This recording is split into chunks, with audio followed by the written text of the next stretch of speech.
C voter म्हणजे 1500 लोक। एका लोकसभेमध्ये 22 लाख मतदार, 23 लाख मतदार आहे एका लोकसभेत, आणि 48 लोकसभेत जर पकडलं तर बऱ्यापैकी 10-12 त्या ठिकाणी 5-6 कोटी मतदान असेल किंवा जास्त असेल।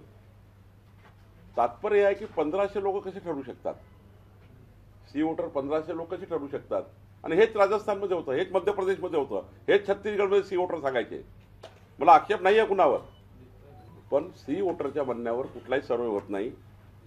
पंढरपूरची जनता काय म्हणतं, सोलापूरची जनता काय म्हणतं, माळाची जनता काय म्हणतं याला अर्थ आहे।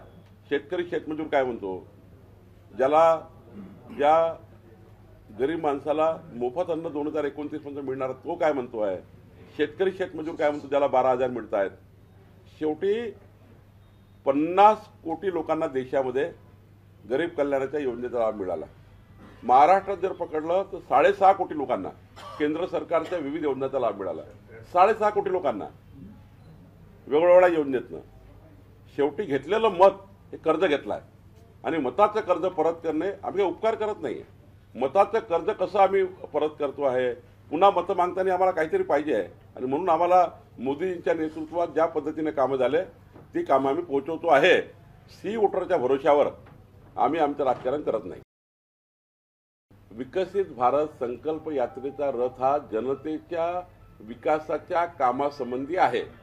हा कोणताही राजकीय यात्रा नाही, हा काही भारतीय जनता पार्टीच्या निवडणुकीची प्रचार रथ नाही आहे। हा 9.5 वर्षातल्या मोदीजींच्या कार्यकाळाच्या योजना कशा कशा आहे आणि कुठे कुठे त्या योजनेचा लाभ कसा मिळू शकतो याचा तो संकल्प यात्रेचा तो रथ आहे।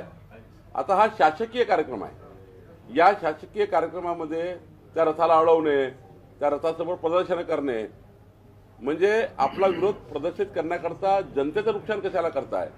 आणि त्यामुळे शासकीय कामात अडचण निर्माण केल्यामुळं काही ठिकाणी गुन्हे दाखल झाले असतील, पण गुन्हे दाखल करणे काही माझं म्हणणं योग्य नाही आहे।